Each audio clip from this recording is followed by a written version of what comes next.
Namaste. We're going to start with opening the back line.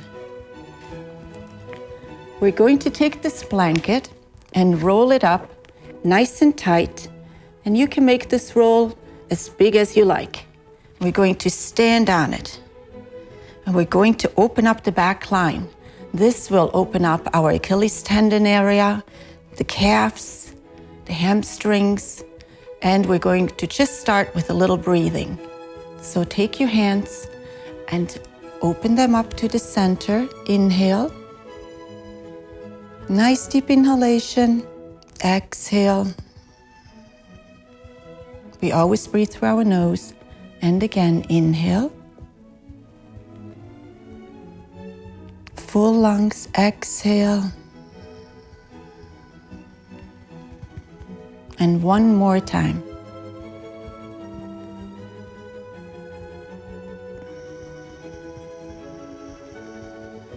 Now, if your legs haven't let go, the calves I'm talking about, you can drink your cup of coffee here in the morning or your tea and stay as long as you like. My calves have opened up, so I'm going to step off. I'm going to start with taking this blanket and we're going to do Bidhalasana. We're unrolling it, creating a nice soft surface for our knees, and we're going to start on our hands and knees. Place your hands on the blanket with your fingers spread apart directly under your shoulders, and your hips are pushing back and your knees are bent about hip width apart, and we're going to start with what we call the cat and cow. First, we exhale. Exhale and push the center of your back up as high as you possibly can. Drop your head and then try to see if you can push the ribs up and into each vertebra. Pushing up like a little kitten that would be picked up by the back. Imagine that the back is going as high as possible here. And then the next thing we'll do is we will tuck our sacrum and start rolling our back to the other side. So whatever we pushed up, now we're pushing it down. And the very last thing that comes up is the head. We're looking straight ahead, trying to push that back down as much as you can. This will be the cow. And then try again to see if you can exhale and push up the back again. These are also called spinal waves, and we're going to do this with the breath. So exhaling on the cat pose, then starting with the sacrum, tucking, tucking, tucking, coming forward. The head is the last thing that comes up. Now drop the shoulder blades and inhale. And again, start from the back and roll that back, moving the spinal fluid. Exhaling. And tucking the sacrum. Coming into the front. Dropping those shoulders, that's an important one. Looking up as high as you can. And now we're going to do this at a little faster pace with our breath. Tucking, exhaling.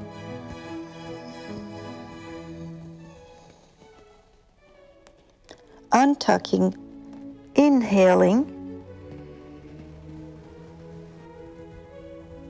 Dropping the shoulders, and again, exhaling, starting first with the sacrum.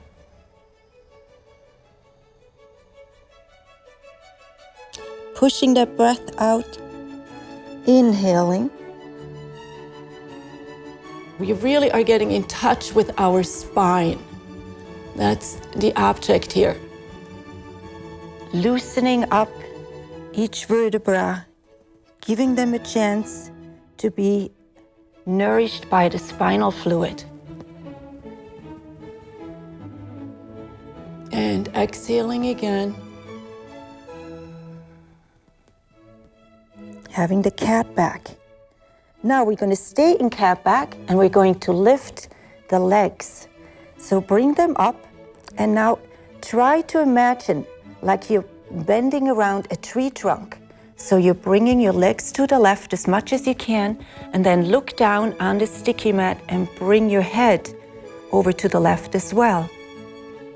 Your head wants to be close to your left arm.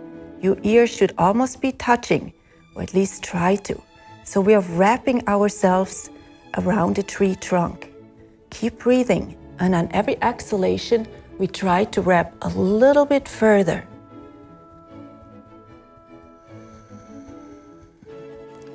Keeping the head nice, pointing around the tree as much as you can. Keep breathing, and move again on the exhalation to the center, and really stretch that back up before you move to the other direction. Here we inhale again, lift the legs and go over to the right side, wrapping our torso around the tree trunk. The right ear is coming to the right arm. Your legs are wrapping around. We keep breathing, looking down. And on every exhalation, try to see if you can go just a little bit further.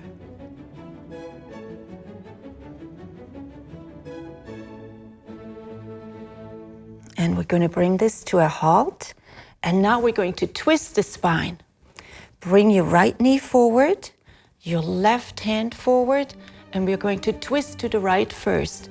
By twisting the body, putting your hand onto the sacrum, and making sure that we have a really long spine. Push down on that sacrum and stretch.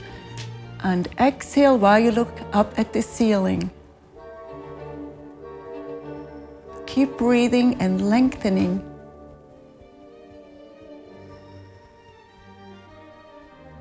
And inhale, bring that arm up if you can. Really stretching from the fingertips to the hip. Exhale, bring that arm back, drop it behind, and see if you can twist that shoulder a little bit more up. At the same time, we're lengthening while we're twisting. One more breath, and exhale, and come back. And you simply step over with the right hand, left leg, and we're going to do this whole sequence to the left side. Twisting. Bring that head to the sacrum. Try to look up to the ceiling and lengthening. This is important to lengthen here. Breathe. Straighten that spine and twist it at the same time, just like you would unwind a towel from the wetness. Inhale, bring that arm up. And stretch from that left hip to the left fingertips.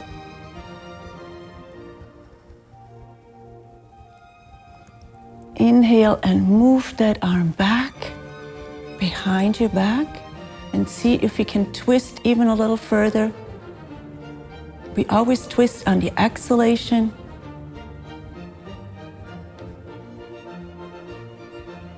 Last breath, and we're coming back to center onto your nice blanket here and go into child pose.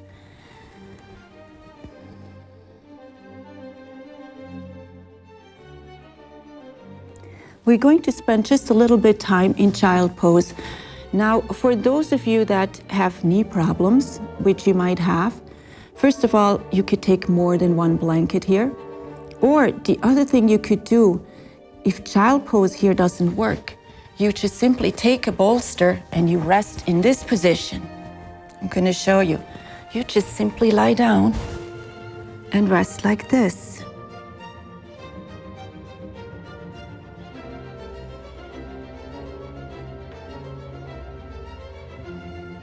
This will be very beneficial to your back, and it will give you the same kind of rest as I experience in child pose.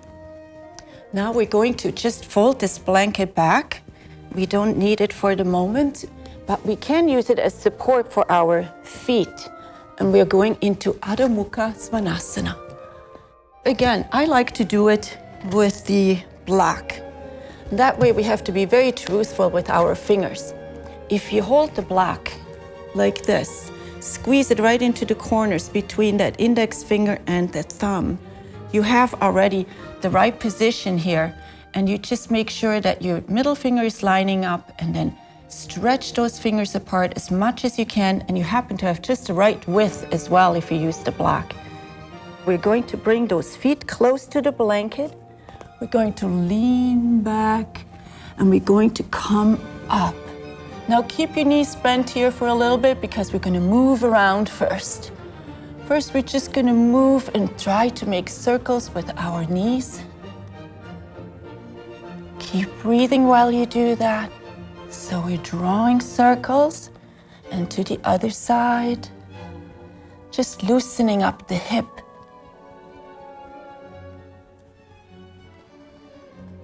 And then keep those legs really spread wide apart first, because what we're trying to do is get a good back stretch.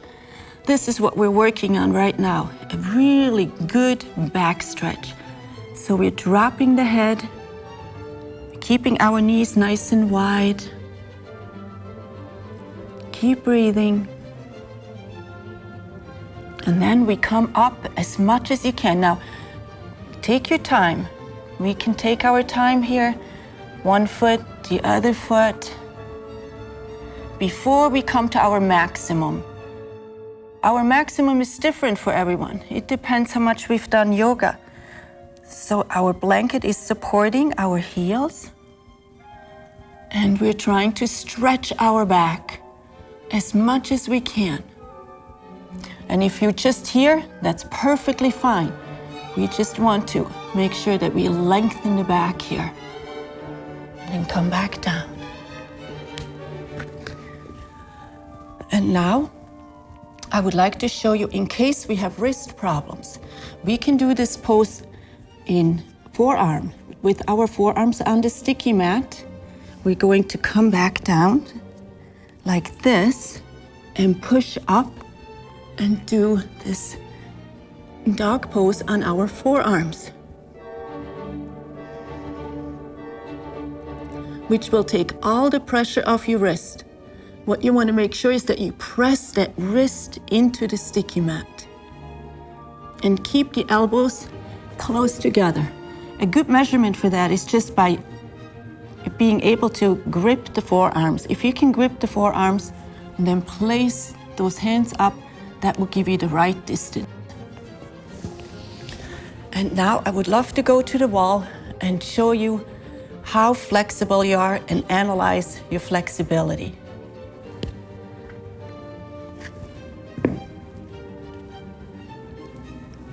Now, you can do this at any doorway or open wall.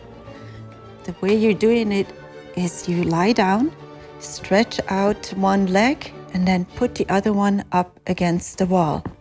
And see how much distance there is between the wall and your hip. If this would be the most you could do, your belt in Supta Padangusthasana would take about this length from your hand to your foot. Your object, of course, is to come as close to the wall as possible. When your hip is touching the wall and your foot can go straight, this would be a nice flexible leg, and you would know you wouldn't have to work on your hamstring quite as much as, of course, if you're further away from the wall. That's just a nice way to analyze. Now, this should give you a pretty good indication of how flexible you are.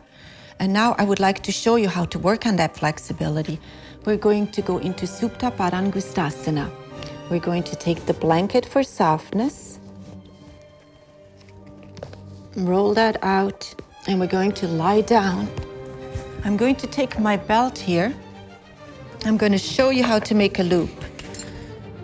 Now, everyone's loop here will be different because it depends on our flexibility. Some people are more flexible than others.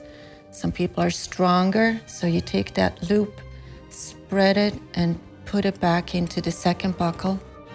Yes, people are all different, and it depends how big of your loop will be on your flexibility. I'm taking this belt onto my right leg. I'm going to lie down, and your belt might be here, which is perfectly okay. Now, I'm taking a shorter belt because I've been doing yoga for quite a while. And I'm going to take my belt here. Now, I want to show you how far you should take this leg. You might have heard this already from my previous DVD, but you need to take this leg as far as the right arm is still extended. Your right leg is extended, but there should be a slight curve in your lower back. Try to insert that hand and see if you can still feel that little curve in the lumbar region. And then we're going to stretch this leg. Make sure you push with that knee. You separate the toes and also check that left leg. That left leg is very straight, pushing. The thigh is pushing in, the back of the knee is pushing in. And then I'm going to raise my left arm and I'm going to stretch from my fingers to my toes on the left side. And I'm going to stretch that right leg as much as I can. And my shoulder wants to come back to the blanket. And here I'm just going to breathe. Take nice full breaths. Exhale the discomfort if you feel discomfort. This is a nice stretch for your hamstring and your calves.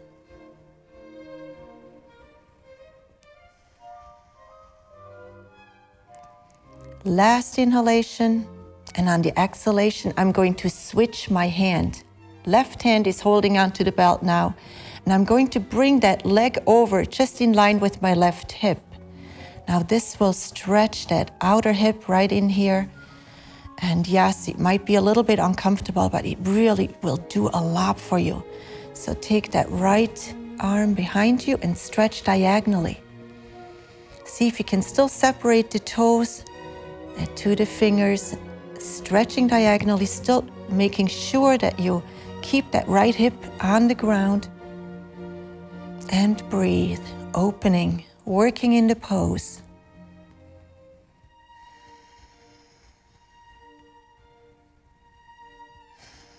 Can you stay for one more breath?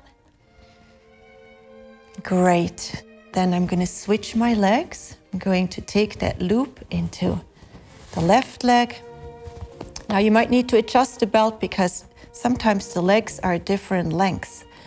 You're going to stretch that right leg, making sure it's in line. Separate the toes. Push again with that knee as much as you can. Left shoulder is drawn to the floor. Inhale. And then the exhalation, bring that right arm back. Keep breathing, lengthening the right side on every exhalation. Being truthful in the pose, making sure you can still slide that hand underneath it right there in the lower back. Pay attention to the foot. It should not be twisted in any way. Perpendicular to the ceiling. One more breath. And on the exhalation, take your right hand, move that leg over in line with the right hip. Stretching the left hip, hip extenders. Separate the toes and now stretch diagonally, creating a lot of space in the lower back.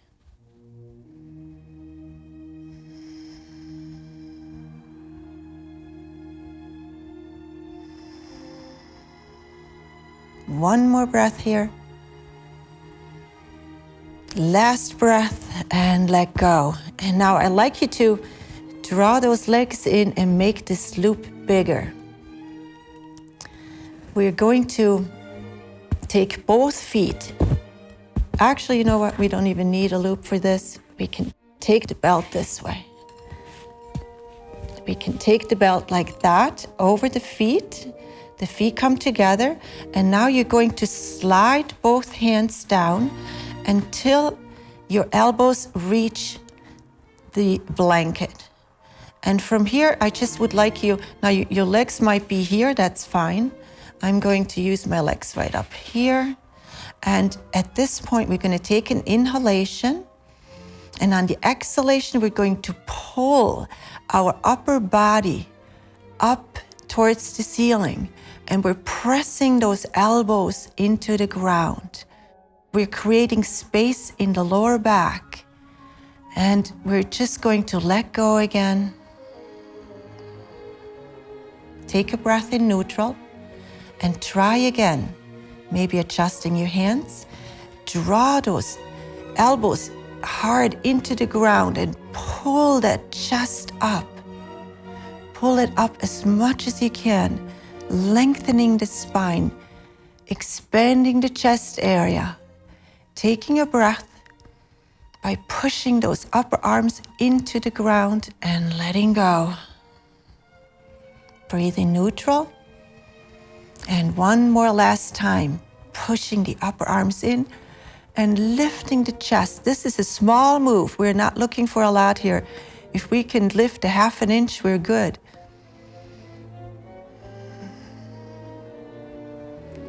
Last breath. And just let it go. We're going to take that belt aside, and we're just going to draw one knee in at a time. If you want to hold behind the knee, if you happen to have a knee injury, it's more comfortable to hold behind the knee, drawing that knee to the right shoulder. Keep breathing. Lengthening the lower back, taking the other leg,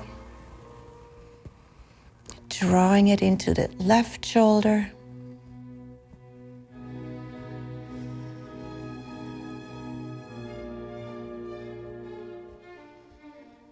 One more breath and letting go.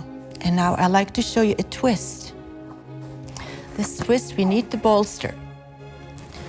We're first going to roll over and place our leg on the bolster. We're going to take that right hand, hold on to the left leg, and then we're going to roll back onto the blanket. So the left shoulder wants to come back to the blanket. And we're going to do this little adjustment in the hips, which is really cool. Just lift up the hips and let it drop back down. It's an adjustment about only by this much, but it makes a big difference in your lower back. Your lower back is much happier. And now we can breathe and expand. We're expanding from the center of our back up, and then twist and also stretch that right leg. So our expansion always comes from the center to each side. Holding onto the leg, twisting. With every exhalation, we try to see if the left shoulder can come closer to the blanket.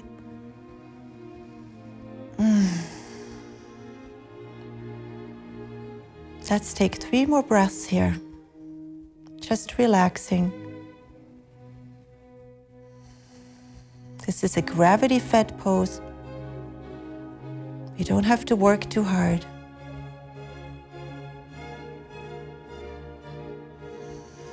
And exhaling and letting go, moving the bolster to the other side.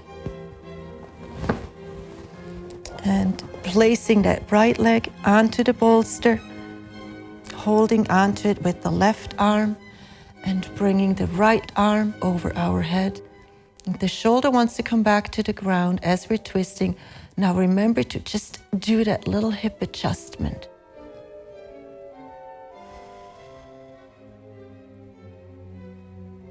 And breathe, creating a lot of space in the lower back. Keeping the attention in the lower back.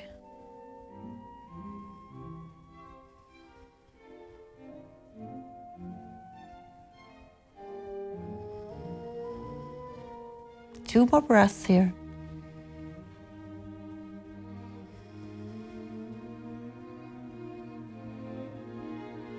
And on the next exhalation, let go and draw the knees into your chest and just circle. Circle on that lumbar region to the sacrum, drawing circles on the ceiling. And then into the other direction. That feels good on my lower back. Okay, hold on. Take one more breath and let go. And now it's time for Shavasana. I would like to take the belt and belt my legs. Because we did so much work on the lower back right now, it's actually nice to have our legs tied together.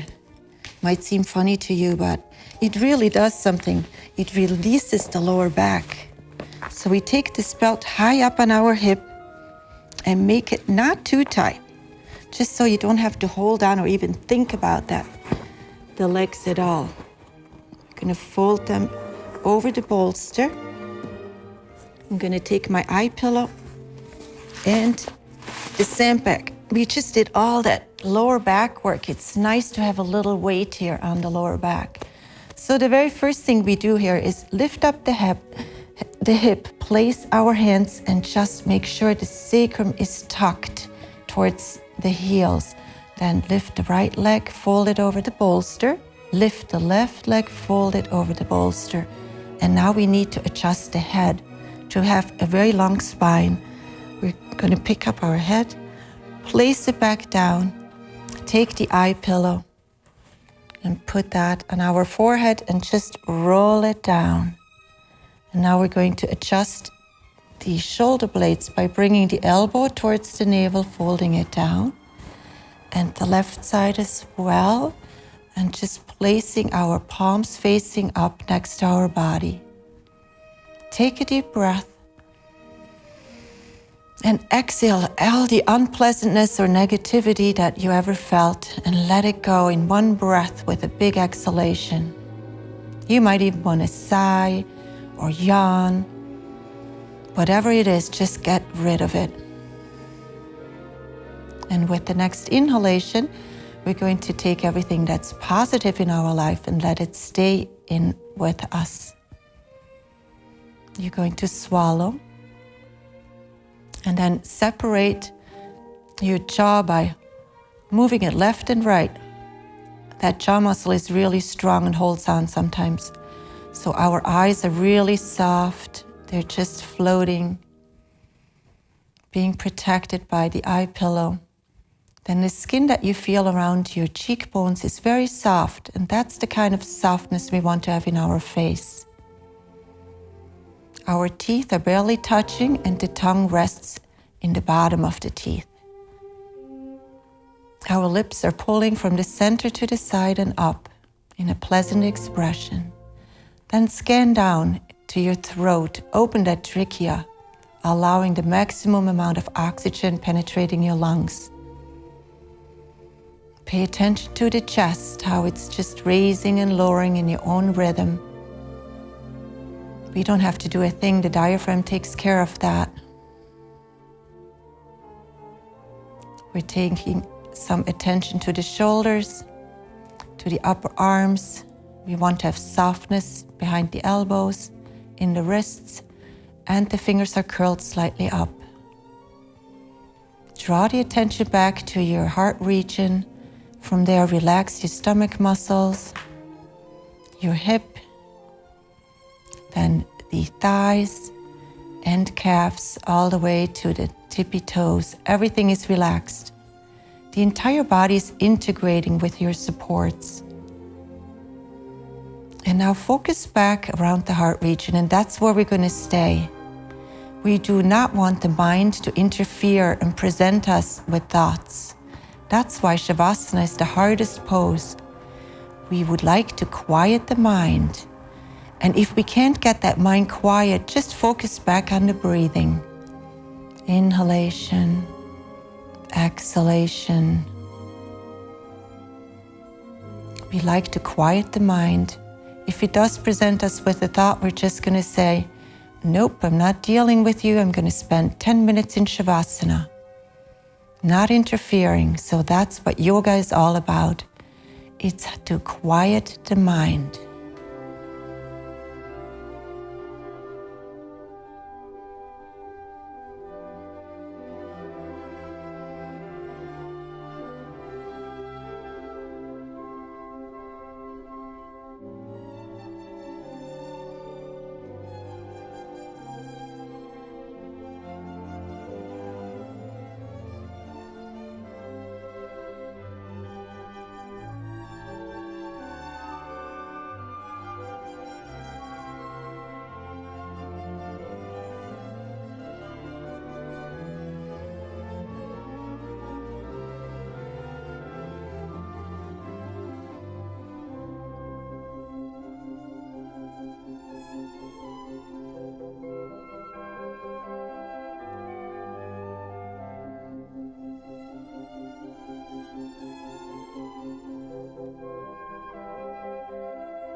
With the next exhalation, start wiggling your toes and your fingers.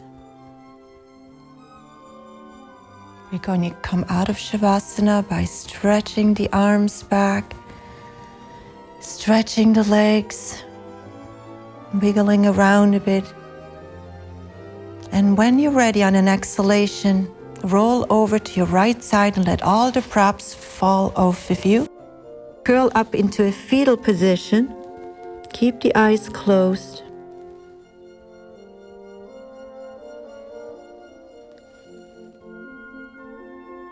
And we're going to take time opening the eyes and let that light come softly back into our eyes.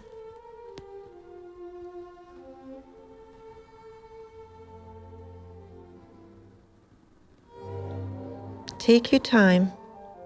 You can stay here for as long as you like.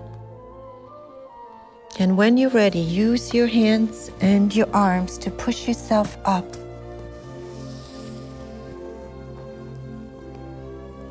We're going to get rid of the belt. And we're going to come into a seated position.